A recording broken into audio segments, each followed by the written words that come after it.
right? We're all bitching about that. Duke Energy has filed a request with the Public Utilities Commission of Ohio to approve a rate hike. You're going to see electric bills, residential bills up about $8 a month. So, turning that heat up just a little bit. And the overall impact would be about close to, a 4 or 5% increase for residential, 3% for commercial. So how do we get to this point? Now, we're, strained with the grid is strained. I've talked about this a lot. And with AI data centers and the like coming online, it's even worse and worse and worse. We can't build infrastructure fast enough, and we're not. Here's the problem, though. As in this case, Democrats push for cleaner energy, the energy transition, and now they're going, well, the prices are too damn high. The rent's too damn high. So now the same lawmakers are furious that utilities they help make rich in the first place because Duke and other energy providers are raking in huge money, massive bucks right now. Question, did Washington create the very problem it's now pretending to fix? On the show, Sarah Montalbano, she's an energy policy analyst at the Always On Energy Research. She's got her nose in the data. Sarah, welcome. How are you? I'm doing well. How are you, Scott? I'm doing fine. All right, so Democrats are shifting their political attack from big oil to electric utilities because power bills are going up. And, of course, it's politicians. And that's what you do, exploit a crisis like this, saying, these greedy power companies, they keep raising their rates. And power is, we're going to have brownouts pretty soon. It's really, really bad. But the lawmakers helped create the conditions that drove the high prices in the record profits, right? The idea here is that we're going to get cleaner and cleaner, and we're going to eliminate competition and other sources of energy creation. Therefore, if you just got all your eggs in the electric basket, for example, of course the prices are going to go up. Doesn't that make sense? That's absolutely correct, Scott. And what we find here at Always On Energy is that, utility profits are soaring. And that is in part between 2018 and 2025 that the top 50 utilities saw their profits rise 75%. And that's not a coincidence. That is largely due to the fact that they are mandated to build by their states wind and solar construction. And the other part of that is up until very, very recently, we have federal subsidies for wind and solar. And so what you see here is that utilities are deciding very happily, by the way, to go along with this and to build more wind and solar. And because they're intermittent sources, you have to overbuild the grid. You have to build more. And that's led to an inflating of the rate base. Right. And so I'd love to go into that some more because it's really been pretty clear cause and effect, I'd say. Yeah. Right. Walk us through that, the rate-based concept. I think that's the key to the whole story. And I don't know, most people, myself included, never heard the term. Explain what that means. Yeah, utilities make money because their regulators let them make money. And the way that they do that is they assign a return on equity, an ROE, which is the percentage that utilities can earn on their investments. And that's important, but that's multiplied by a rate base, which is just the value of the utilities assets, like power plants, transmission, distribution, that the utilities authorized to earn a return on. And so you multiply the ROE by the rate base, and then you get your profits. And so there's one side of the equation I think Democrats are very keen to exploit right now, which I don't even necessarily disagree with. They want to lower the return on equity. But what would be almost more impossible is to stop the activities that are inflating the rate base, because all of these wind and solar farms that have had to be built have been built and put into the rate base to be recouped from consumers. Mm-hmm. And at the same time, all of this is happening. They're retiring the depreciated assets like coal plants that are fully paid off. The cheapest thing to run is the stuff that you already have. Yeah, right? Yeah. Well, we're seeing that here in Dayton and elsewhere, is the retiring of coal plants, and it's putting even more of a strain on it. It's like, listen, wind and solar, they're viable in a lot of areas for sure. But of course, if you build something like that, we have to, or ultimately the consumer is going to pay the price. So it seems like keeping all these things on, like coal would offset some of that, as opposed to eliminating it entirely. I mean, you can't, have a transition period instead of shutting down perfectly good coal plants. And I get it. It's not the cleanest energy, but a lot cleaner than it was even 20 years ago for that matter. At least leave them online to kind of make up the difference until we can scale up. Isn't that what should be going on? I absolutely think that we need to be delaying coal plant retirements. And that is precisely because for the first time in 10 years, we're actually seeing load growth. For a long time, the U.S.'s load forecasts were totally steady. They didn't need to build a ton of new infrastructure. And even over that time, utility profits were increasing. So a lot of it is that you need the coal plants for reliability. But again, it's like, junking my 2004 Ford Expedition when it's still perfectly good and can run. Right. I don't need the shiny new thing. I just need, a reliable power plant. Right. And coal can absolutely do that. You mentioned, you kind of slid in there that net income, utility net income, is up 75% in 7 years. That seems to be a smoking gun to me. I think it's absolutely startling, honestly. When my colleagues were putting together this data, that's really one of the key findings there. 75% over, since 2018. That's not all that long ago. No, not a decade. No, absolutely. So I think that's really the important finding here. But, between even 2004 through 2025, rate bases and net utility spending increased by more than 300%, even though still there wasn't any significant load growth to think of. Yeah.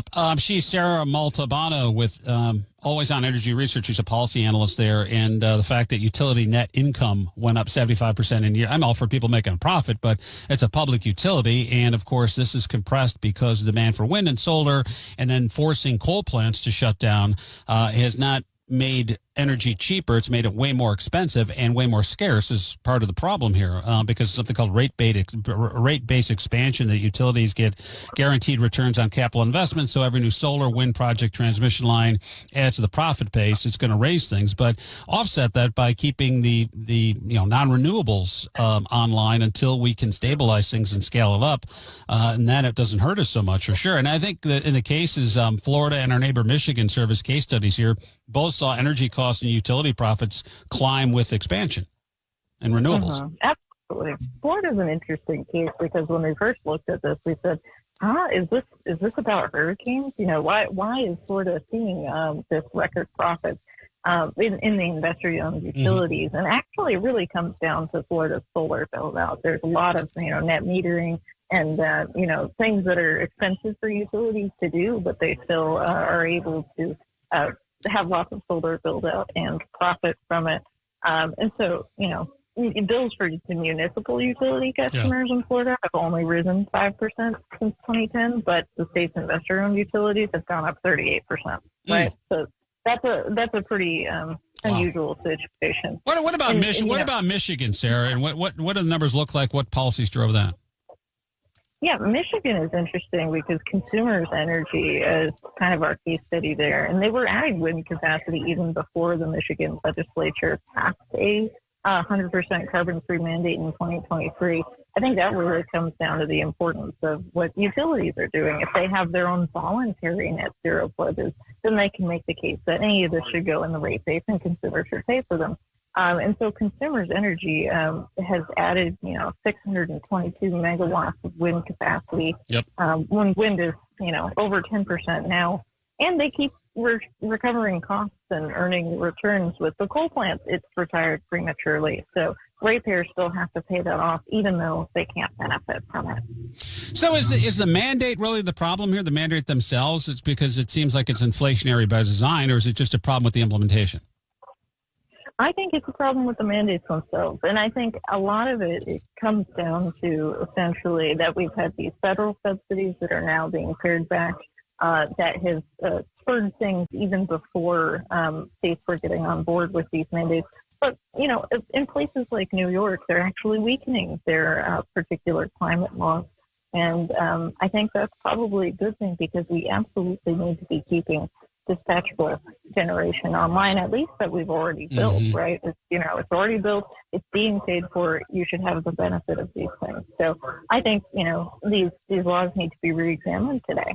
They really do. Yeah, you brought up that utility net income's up 75% in 7 years overall, and that's utility companies. Here in Southwest Ohio, Duke Energy has just filed a request with the Public Utilities Commission of Ohio to approve a rate hike that would jam up electric bills by another roughly about 5%, so $8 to $10 a month for residential, 3% for non-residential customers. So we're feeling it for sure right here where we are. And on that, utility companies are heavily regulated. Public Utilities Commission of Ohio. That's a state Public Utility Commission. They're supposed to look out for ratepayers. Why isn't that working? You're very well informed on this, because I think a lot of voters have no idea that this is how it works. A lot of utilities are exclusive monopolies. They have a service territory, and in exchange for that, they are regulated by public utilities commissions. And so what I find very fascinating about all of this is that, all of these rate of return on equities, all of these have been approved by your state's public utilities commission. This is not news to them. And I really do think in a lot of ways across the states, PUCs and PSCs have been abdicating their consumer protection role. They are not the ones who are in there doing the consumer protection part. And I would love to tell you some horror stories about what happens when people actually try to, defend the consumer at, PUC and PSC hearings. But I'm sure that'll have to wait for another day. Yeah, yeah, right. The stories are probably here. Well, there's the thing. It's like, okay, we're pointing the dirty end of the stick at Democrats, and rightly so, because of the clean energy mandates. We got to have wind, we got to have solar, we got to have clean. Okay, all well and good. And I get that the government needs to incentivize that because of the high startup costs eventually get passed on to the consumer. But at the same time, killing coal and killing other, look at the nuclear disaster, nuclear power plant mess that we're in here too. It seems like all the things should be on the table until the market stabilizes, and we've talked about that, until you can scale up and it becomes self-fulfilling, as opposed to, hey, we've got to do this, the green stuff and kill anything that's fossil fuel because it's so bad. And you can't do that without driving the costs up. That just makes sense. But as far as the Republicans go on that, we have a very, very, very deep red legislature in Ohio, as you may know, Sarah. The governor appoints the members from a list of candidates recommended by the PUCO nominating council. So it's appointed by the governor, essentially, and those are all Republicans. So if they're not watching out to what the Democrats are trying to keep the rates low, it seems like both parties then are in cahoots together to keep these prices and make our utility prices skyrocket. So Republicans have a hand in this, too. I'd say so, and I have to wonder if it's a little less deliberate on the Republicans' part, mostly because I think all of these utility positions, appointed or elected, you end up in a real, regulatory capture situation where, the PSC is usually only talking basically to the utilities. There's not a ton of people who are interested and involved in, showing up at the public meetings to, make their voice heard at PSC. It's usually just about the utilities. And so you end up, especially when there's things like a nominating council involved, usually I would imagine those people get chosen on certain, criteria, maybe that they're more friendly to the utilities. Yep. And so it really is difficult to have your regulator be so favorable to utilities in a lot of ways. And I would note also that if you ever look at the lobbying records for your state, like in many other states, you will see your major utilities up on that list, usually very close to the top.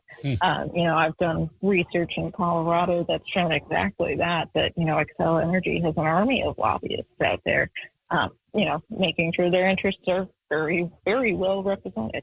Yeah, and a lot of influence there. So Republicans get that end of it. Democrats are running away with the clean energy mandates, and the rest of us are shafted because we're seeing our energy rates go up 75% over the last 7 years with no end in sight. And I'll point out, too, Sarah, with the strain on the grid, less reliability than ever before in our history.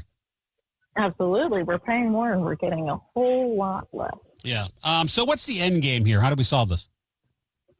Oh, that's $1 million question. I think there's a lot of interest right now, at least from Democrats, in reducing the rate of return on equity. I think that could be a short-term fix. It's a weird little horseshoe when I'm finding myself agreeing, at least in some principles, to that. I think it's a conversation worth having. Are they making the returns that they should be? And honestly, longer-term reforms need to be considered, mostly to try to get your state level mandates out of the way. And in red states where you don't have these things, you need to be thinking really strongly about other situations. Are your utilities coming to any voluntary agreements to retire dispatchable generation? That needs to be stopped. So the political framing here is shifting. It's greedy utilities. You know, I mean, government builds something up, Democrats in this case, and then all of a sudden it's like, well, that's their fault. They're just greedy utilities, but they're really not doing anything illegal. They're just playing by the rules that Washington wrote for them. It's kind of like, well, you know, these millionaires get the tax loopholes. It's well, you guys write the rules, Senator. So of course we're going to take advantage of the rules. We're going to find a way around it. We're smarter than you are, is what they're saying. Yeah, and what I find so very frustrating about this situation is that it's the PUC. It's everybody. Yep. Every state agency has been approving these rates, and it's only now becoming an issue because people are upset about their bills. And so I think in some ways it's an easy scapegoat. But I also think that they're right. They're just coming to the game really late. We've been talking about this for a decade or more here at Always On. It's very difficult. I think the politics is going to get interesting here. In what way? Is Congress going to do anything? Because I don't know if you notice, this Congress really doesn't like to show up to do their job. Yeah, there's not a ton that I think Congress can do because the electricity markets are split between a number of different entities. You've got your state legislatures, you've got your utilities, you've got FERC at the national level. They're dealing with a lot of transmission and natural gas lines. You know, there's a number of overlapping entities, and what happens a lot in energy policy is someone will say, "Oh no, that's not my responsibility. That's FERC that's supposed to do this." And when no one's responsible, it just everyone has their part to play here, and they're always able to put responsibility on it. And I think honestly, a very small part of it is Congress. And not that I have any high hopes for them getting their act together. Yeah, exactly. They're gonna. That's a different conversation, probably with a different guest. She's Sarah Montalbano on the show on 700 WOW. She's an energy policy analyst with Always On Energy. And Sarah, thanks again. Have a great day. Oh, thank you so much. I appreciate it.